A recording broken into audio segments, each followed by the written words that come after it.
Hello, my name's Kieran. I'm one of the exercise instructors here at Scunthorpe Hospital.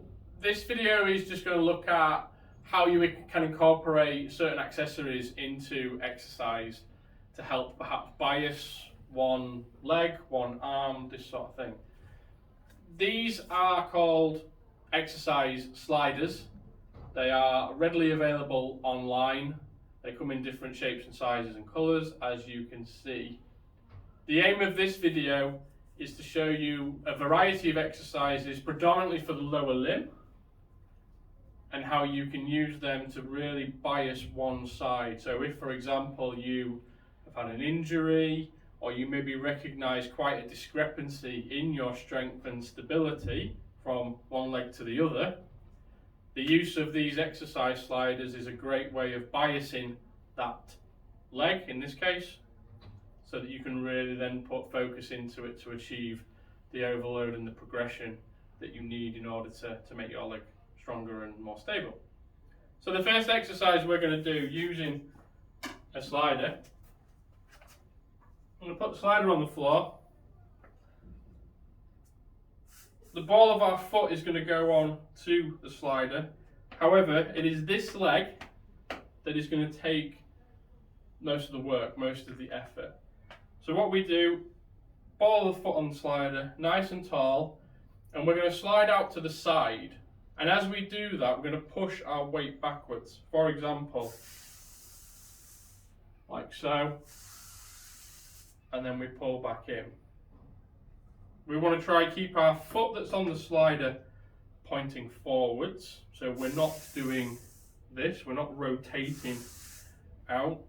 And we want to keep our weight going over the leg that's taking the tension.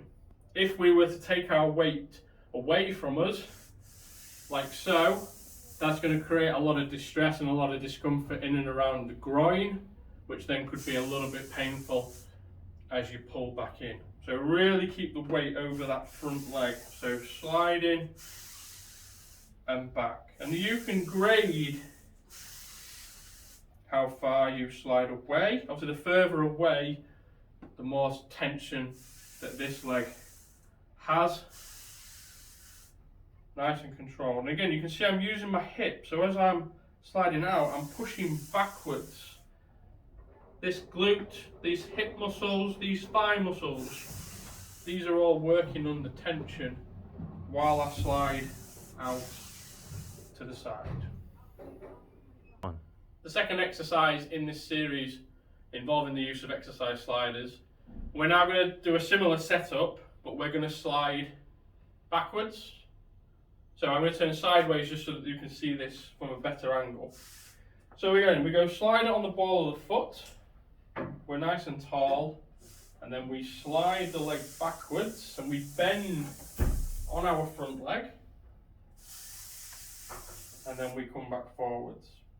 So nice, and then again, grade yourself as to how far you're sliding with this leg. It might be that you can only tolerate a small slide backwards, and in time you can then develop so that you can then slide a long way back. If I do that from front on, just so that you can then see the alignment, so as I slide backwards, you can then see hip, knee in a line, knee going over the toes,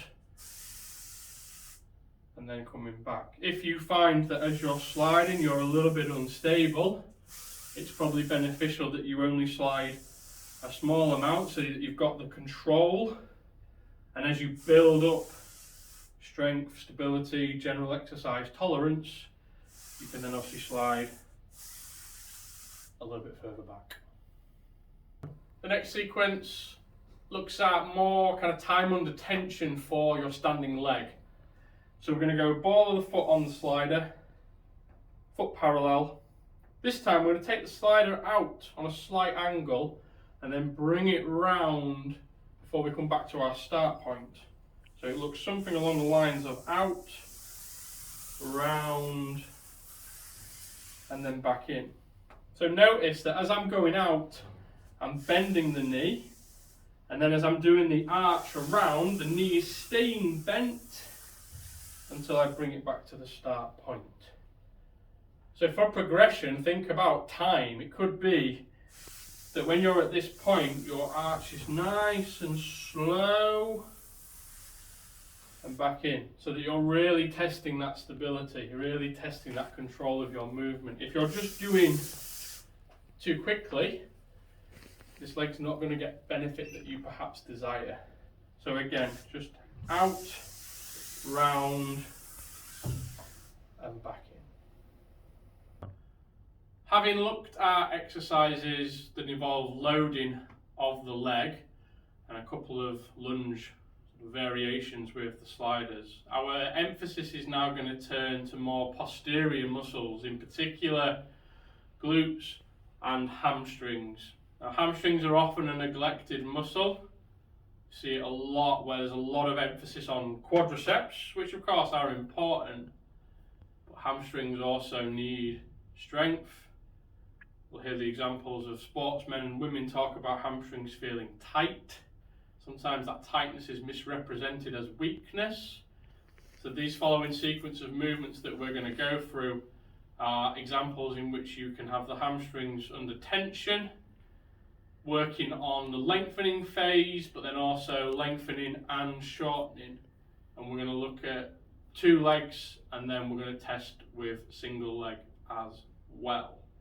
The first exercise, we're going to be laid on a mat, and we've got 2 sliders. So our setup is that we would sit on the edge of the mat with our heels on the sliders. From there we lie back and we bend the knees. Hands can be just at your side, can be across your chest, wherever you feel most comfortable. We're going to do a bridge. So go up into that bridge position, and then from there we're going to slide both legs together. Get to that point where you can feel it. Lower the pelvis to the mat, and then bend your knees back in. So this is simply focusing on the lengthening phase of the contraction. So up, slide, down, and back in.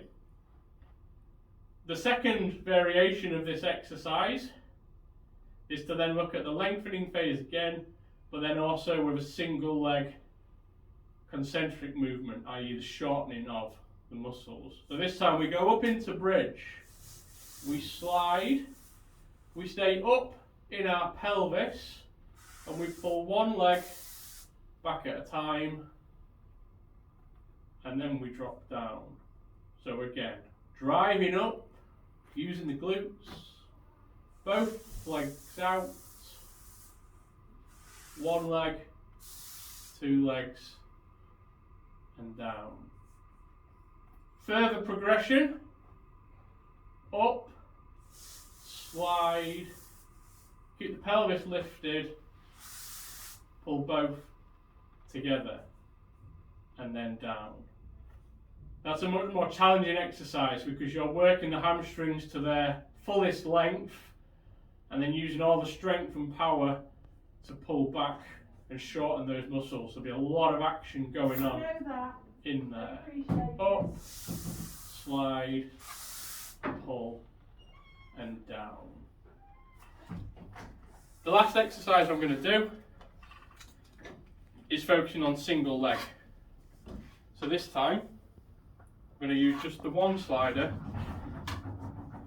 I'm going to choose a leg. We set ourselves back.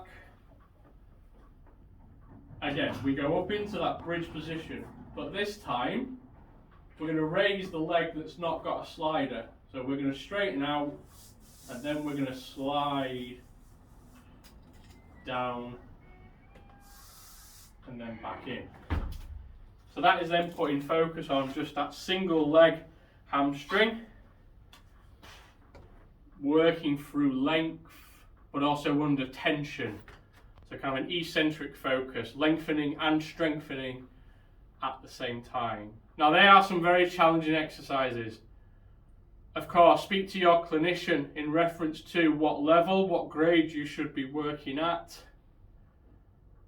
and then you can look to implement. If you don't have a slider, of course there is the option to go online, but you could also use a towel, a pillowcase, something which would allow a little bit of a slide on a surface where you could then replicate these types of movements.